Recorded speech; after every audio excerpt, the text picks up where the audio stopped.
Last point I'll make on the budget.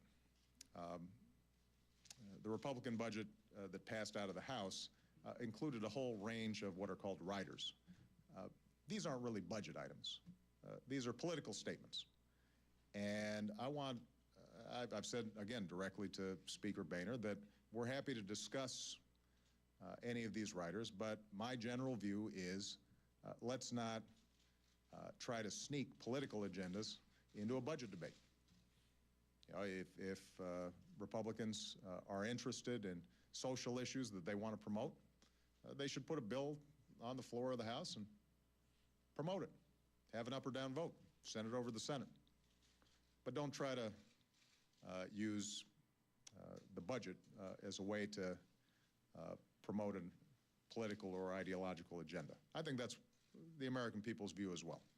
You know, I think one of the messages that the American people have clearly sent is get serious about living within our means and managing our budget in a responsible way, and stop with the political bickering.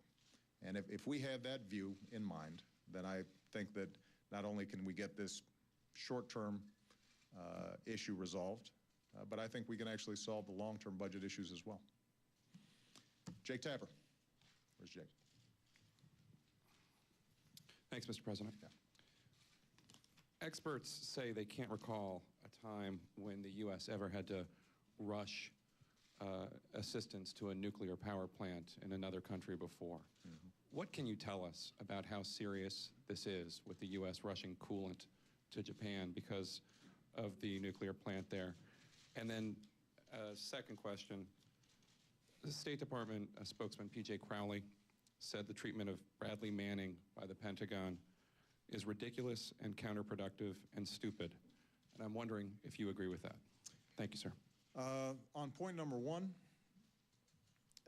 when I spoke to Prime Minister Khan, I specifically asked him about the nuclear plants and their potential vulnerability as a consequence of the earthquake. He indicated that they are monitoring the situation very closely. So far, they have not seen evidence of radiation leaks, but obviously you've got to take all potential precautions. I've asked Steve Chu, our Energy Secretary, to be in close contact with their personnel to provide any assistance that's necessary, but also to make sure that if in fact there have been breaches in this safety system on these nuclear plants, that they're dealt with right away. With respect to Private Manning, you know, I have actually asked the Pentagon whether or not the procedures that have been taken in terms of his confinement are appropriate and are meeting our basic standards. They assure me that they are. I can't go into details about some of their concerns, but some of this has to do with Private Manning's safety as well. I think I gave you an answer to the substantive issue. You give one quick question. How did that happen? Why was it? I don't yet have all the details, Jake, so I'm going to have to defer that question until we get more. Obviously, the tragedy just happened a few hours ago, and there's going to be a lot of fact-finding that we're going to have to determine. Chip Reed. Thank you, Mr. President. I'd like to go at the Libya thing in a slightly different way. In an interview with CBS News, Gaddafi's son Saif said, quote, the plan is, quote, to squash the rebels with no mercy. If he follows through, if the Gaddafi regime follows through on that, can the United States simply stand by and do nothing? And I say that in light of the fact that in the past you have said there are times when a brutal government is massacring its own citizens that the United States has a moral obligation to intervene militarily. I continue to believe that not only the United States but the international community has an obligation to do what it can to prevent a repeat of something like what occurred in the Balkans in the 90s, what occurred in Rwanda. And so part of, for example, maintaining 24-hour surveillance of the situation there is for us to have some sort of alert system if you start seeing defenseless civilians who were being massacred by Gaddafi's forces.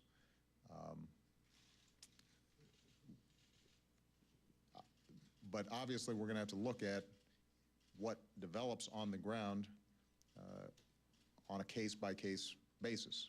I don't want to generalize right now and say that's what's happening and we're prepared to step in.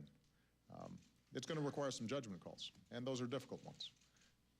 But we have sent a clear warning to the Gaddafi government that they will be held accountable, particularly when it comes to assaulting civilians. And some of the rhetoric that you've seen, for example, the idea that when Gaddafi said that they'd be going door to door hunting for people who were participating in protests, that implied a sort of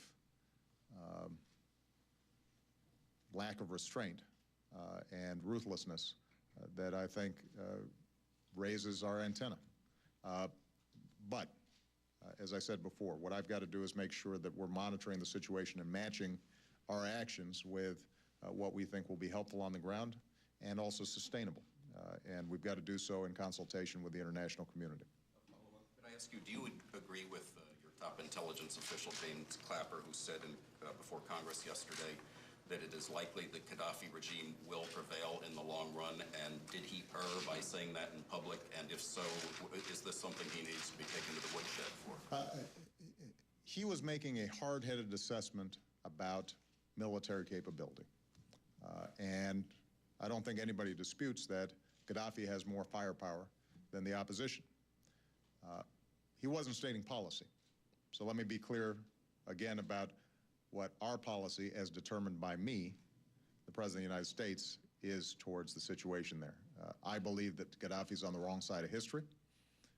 I believe that the Libyan people are anxious for freedom and the removal of somebody who has suppressed them for decades now.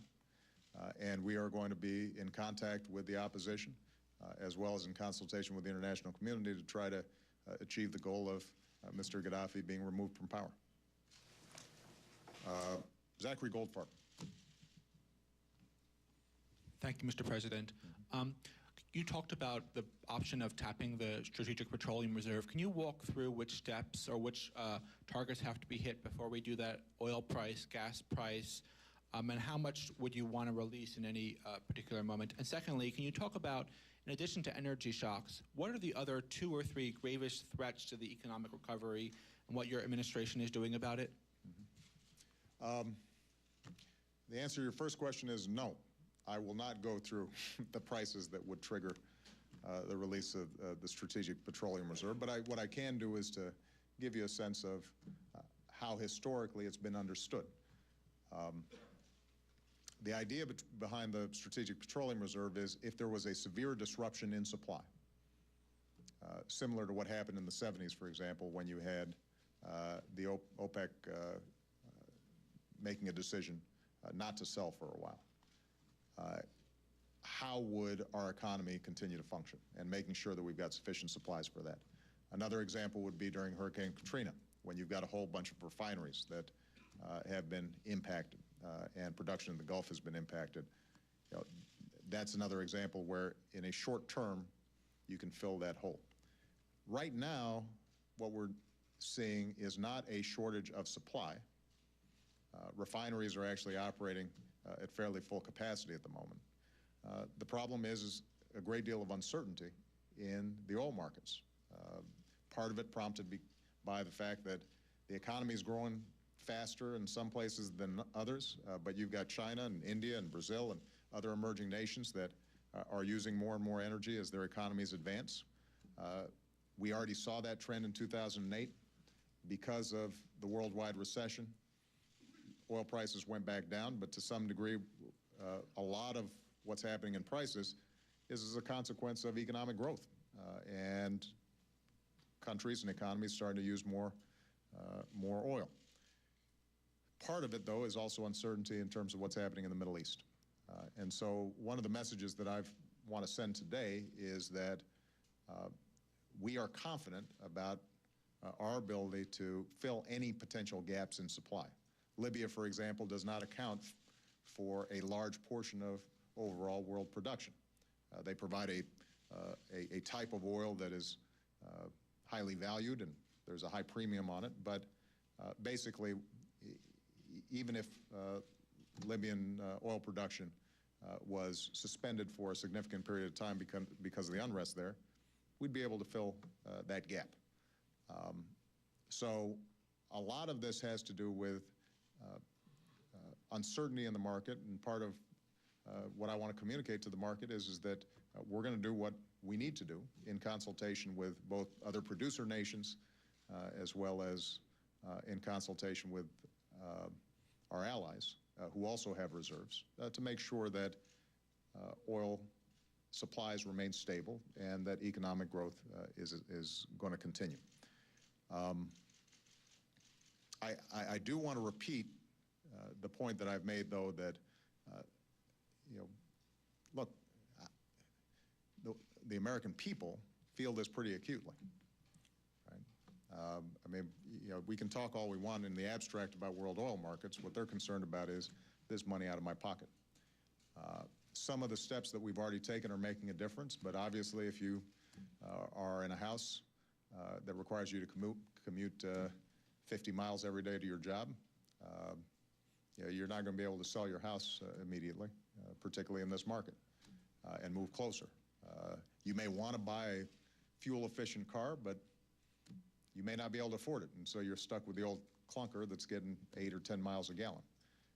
And in fact, a lot of folks who are having the toughest time, who are either unemployed or have low-wage jobs, they're the ones that are most severely affected because they're using a higher portion of their income just to fill up the gas tank. So we're going to try to do everything we can not only to stabilize the market, as I said, to the extent that we see any